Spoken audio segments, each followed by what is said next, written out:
अब question number 6 में आ जाओ। क्वेश्चन नंबर 6 क्या बोल रहा है कि if A and B are idempotent matrices and if A and B commute then prove that A B is also idempotent. सबसे पहले क्या बोला, गिवन क्या है, गिवन है कि A and B matrix idempotent है। दूसरा इन्फॉर्मेशन क्या गिवन है, ए एंड बी कम्यूट कर रहा है। इसका मतलब क्या होगा, A B is equal to B A. तो हमें प्रूफ क्या करना है, हमें ये प्रूफ करना है कि A B is also idempotent. ठीक है, तो फिर हम शुरू हो जाते हैं। सॉल्यूशन नंबर 6, पहले जो गिवन है उसको लिख लेते हैं। ए आइडेम्पोटेंट है तो A square is equal to A, B idempotent है तो B square is equal to B, A B commute कर रहा है तो A B is equal to B A. ये तीन इन्फॉर्मेशन तो हमारे पास गिवन है। ठीक है, क्या प्रूफ करना है हमें, A B is also idempotent. तो हमें प्रूफ करना है कि ए बी आइडेम्पोटेंट है, तो हमें फाइनली क्या प्रूफ करना है, A B square is equal to A B. अगर हमने ए बी स्क्वायर को ए बी के इक्वल प्रूफ कर दिया तो यहाँ से हमें क्या कंक्लूजन मिला, A B is also idempotent matrix. तो हमने ले लिया ए बी स्क्वायर। ठीक है, अब यहाँ पे इसको हम कैसे लिख सकते हैं, कुछ बच्चा क्या करेगा यहाँ पे इसको ऐसे लिख लेगा ए स्क्वायर बी स्क्वायर, तो बच्चे फिर गलत हो जाएगा। ये मैंने कई बार बोला है, फिर अभी बोल रहा हूँ कि मैट्रिक्स जो है उसमें आप यूजुअल जो एल्जेब्रिक कैलकुलेशन है वो आप यूज़ नहीं कर सकते हो। A B whole square is not equal to A square B square. ठीक है, तो ए बी स्क्वायर को आप लिखोगे कैसे, ए बी स्क्वायर को लिखोगे A B into A B, ऐसे लिखोगे। ठीक है, तो फिर इसको क्या लिख सकते हो, ए, इसको एक साथ क्लब किया बी ए इंटू बी। अब बी ए को क्या लिख सकते हो, ए बी। क्यों लिख सकते हो, because A and B commute कर रहा है, तो बी ए को लिख दिया हमने ए बी इंटू बी। तो ये क्या हो गया, A into A is A square, ये B into B is B square. अब ए स्क्वायर किसके इक्वल है, ए के, बिकॉज ए आइडेम्पोटेंट है। बी स्क्वायर किसके इक्वल है, बी के, बिकॉज बी आइडेम्पोटेंट है। तो फाइनली हमें क्या मिला, A B square is equal to A B. तो यहाँ से हमें क्या पता चला, this implies that AB is also an idempotent matrix। तो यहाँ से भी ये क्वेश्चन नंबर 6 आई होप आपको क्लियर होगा, कोई डाउट नहीं होगा। अब दूसरा क्वेश्चन नंबर 7 में आपसे क्या पूछ रहा है, इसको जरा देखो ध्यान से।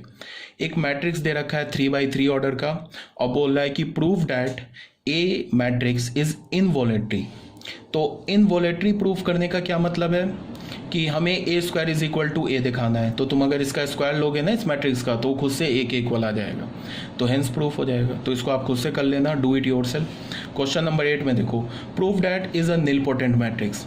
ये हमें क्या प्रूफ करना है कि ये एक निलपोटेंट मैट्रिक्स है। ठीक है, तो अब मेरी बात को सुनो।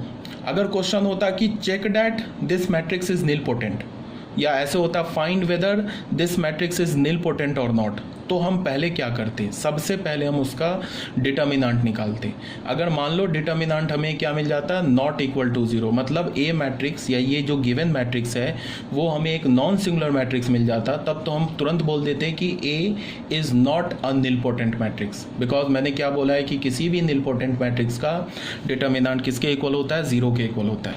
लेकिन यहाँ क्या बोल रहा है इस क्वेश्चन में, कि बोल रहा है कि prove that this matrix is nilpotent. यहाँ तो प्रूफ करने के लिए बोल रहा है ना, तुमको तो ऐसा नहीं कि तुम्हें क्वेश्चन में बेवकूफ़ बना रहा है कि निलपोटेंट है नहीं और तुमसे बोल रहा है कि नहीं तुम प्रूफ कर दो। ऐसा तो नहीं है ना, क्वेश्चन है, इसका मतलब कि क्वेश्चन सही है। मैंने तो कई बार तुम लोगों को बोल रखा है कि क्वेश्चन कभी गलत नहीं होता है। ठीक है, याद रखना इस बात को हमेशा। हाँ, क्वेश्चन में मिस प्रिंट हो सकता है, क्वेश्चन में डेटा जो होगा वो इनकम्प्लीट हो सकता है, बट क्वेश्चन गलत नहीं होगा। ऐसा नहीं कि हमने किसी क्वेश्चन को सॉल्व किया और हमारा आंसर नहीं निकला तो हमने बोल दिया क्वेश्चन इज़ इनकरेक्ट। तो ऐसा होगा तब तो बहुत आसान हो गया। तो फिर दुनिया के हर एक क्वेश्चन को हम पता है कि हम नहीं सॉल्व कर पाएंगे, नहीं पढ़ोगे तो नहीं सॉल्व कर पाओगे, तो हर एक क्वेश्चन गलत हो जाएगा। तो ऐसा कुछ नहीं है। मेरे कहने का ये मतलब है कि अगर किसी क्वेश्चन में बोल रहा है कि प्रूफ डैट, तो उसका मतलब कि वो निलपोटेंट है। तो यहाँ पे हमें डिटर्मिनेंट वैल्यू चेक करने की ज़रूरत नहीं है। तो हम सिंपली क्या करेंगे, इस मैट्रिक्स को ए मैट्रिक्स मानेंगे और फिर ए टू द पावर 2 निकालेंगे, फिर ए टू द पावर 3 निकालेंगे, ए टू द पावर 4 निकालेंगे। मान लो ए टू द पावर 3 पर ये एक नल मैट्रिक्स मिल गया, तो प्रूफ हो गया कि this matrix is a nilpotent matrix. ठीक है, पहली बार जिस पावर पे नल मैट्रिक्स मिला वो पावर क्या हो जाएगा, इस मैट्रिक्स, इस निलपोटेंट मैट्रिक्स का इंडेक्स हो जाएगा। ठीक है ना, तो ये भी अभी बता रखा है। मान लो कि a⁻3 पर ये क्या मिल गया, हमें नल मैट्रिक्स मिल गया, तो 3 इंडेक्स हो जाएगा। ठीक है, ये भी क्वेश्चन आप कर लेना खुद से। अब क्वेश्चन नंबर 9 पर आ जाओ। Find whether this matrix is nilpotent और नॉट। चेक करो कि नील पोटेंट है कि नहीं। तो फाइंड वेदर, तो हमने इस मैट्रिक्स का डिटर्मिनेंट कैलकुलेट किया, तो डिटर्मिनेंट हमें 0 मिल गया। तो 0 मिल गया तो इसका मतलब ये नील पोटेंट होगा। तो नील पोटेंट होगा तो फिर हमने इसका कैलकुलेट किया, a² निकाला। अगर मान लो ये नॉट इक्वल टू 0 मिलता, तब तो हम यहीं पे इसको बोल देते a is not, this matrix is not a nilpotent matrix, तब तो क्वेश्चन यहीं पे ख़त्म हो जाता। अब यहाँ पे हमने a² निकाला। a² देखो, आप मैट्रिक्स को मल्टीप्लाई कर सकते हो, तो a² आपने निकाला तो वो क्या मिल गया, हमें नल मैट्रिक्स मिल गया। अब a² नल मैट्रिक्स मिला तो a³ भी नल मैट्रिक्स मिलेगा, a⁴ भी नल मैट्रिक्स मिलेगा। 2 से तुम जितना भी बड़ा पावर लोगे सब पे वो नल मैट्रिक्स होगा, ठीक है ना। तो इसका अगर प्रूफ हो गया कि this matrix is a nilpotent matrix. अब अगर मान लो कि क्वेश्चन में ये भी होता कि find also the index of nilpotency, इसका इंडेक्स बताओ, तो पहली बार किस पावर पे ये नल मैट्रिक्स मिला, तो पहली बार ये 2 पावर पे नल मैट्रिक्स मिला, तो इंडेक्स ऑफ नील पोटेंसी क्या हो जाएगा, 2 हो जाएगा। ठीक है, तो ये भी हमारा हो गया क्वेश्चन नंबर 9। तो क्वेश्चन नंबर 9 हमने कर लिया।